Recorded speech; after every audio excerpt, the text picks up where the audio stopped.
Monsieur le Président de la Chambre de commerce et d'industrie de région Paris-Île-de-France, cher Didier, mesdames et messieurs les ambassadeurs, mesdames et messieurs les députés, mesdames et messieurs les présidentes et présidents, chers membres et partenaires de Paris-Île-de-France Capitale Économique, cher Jérôme Chartier, c'est à la fois un honneur et je dirais un grand plaisir pour moi de vous accueillir aujourd'hui pour ce premier forum. Donc c'est une première des Global Cities Makers, donc organisé par Paris-Île-de-France Capitale Économique.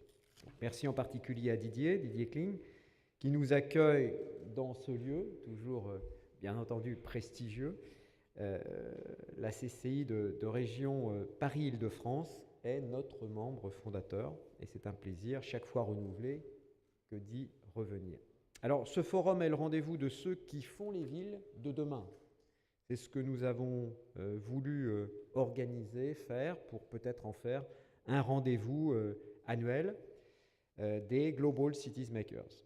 Alors, par ces roadshows que l'on organise au niveau de Paris Capitale Économique, on a constitué un réseau mondial d'acteurs des grands projets métropolitains qui sont tous confrontés aux mêmes défis que le Grand Paris dans leur développement.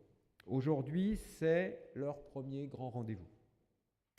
Les Grands Paris Makers rencontrent leurs homologues du monde entier pour échanger sur les meilleures solutions pour construire la ville de demain et la faire fonctionner harmonieusement.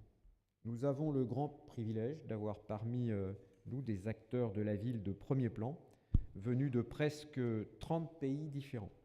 Nous aurons, à travers les panels représenter la chance de partager les réalisations à l'œuvre dans 15 grandes métropoles à travers le monde. L'ampleur du projet du Grand Paris et son originalité imposent d'être innovant et de jouer collectif pour le réussir. Avec la construction de plus de 200 km de métro automatique et de dizaines de milliers de logements par an, la constitution de clusters innovants, le projet du Grand Paris est le chantier du siècle et représente un défi technique qui témoigne de l'excellence des entreprises implantées dans le Grand Paris. Les solutions que nous trouvons et autour desquelles nous débattons aujourd'hui et demain auront nécessairement un impact immense quand on sait que 2,5 milliards d'humains supplémentaires vont devenir des urbains d'ici 30 ans. Il y a aujourd'hui 27 métropoles de plus de 10 millions d'habitants dans le monde. Il y en aura sans doute le double d'ici 30 ans. C'est une accélération comme l'humanité n'en a jamais connue et c'est à notre génération de relever le défi. C'est pourquoi je souhaite que ce forum soit avant tout un moyen d'accélérer la maturation des meilleures solutions à travers le dialogue et la confrontation des meilleures pratiques. Le savoir-faire que nous développons aujourd'hui dans les Global Cities sont des vecteurs essentiels pour relever les défis du XXIe siècle. Un mot tout particulier pour saluer la présence de ceux qui, d'entre vous, sont venus d'Europe, d'Asie, d'Amérique et d'Afrique pour enrichir nos tables rondes et de vos expériences et de vos perspectives pour le développement des Global Cities.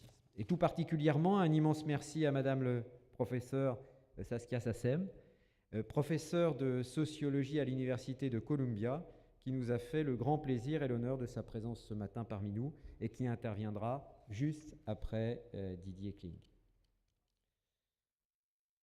Nous n'aurons pas trop de deux journées pour couvrir les thèmes essentiels que nous avons choisis. Comment nourrir la ville ?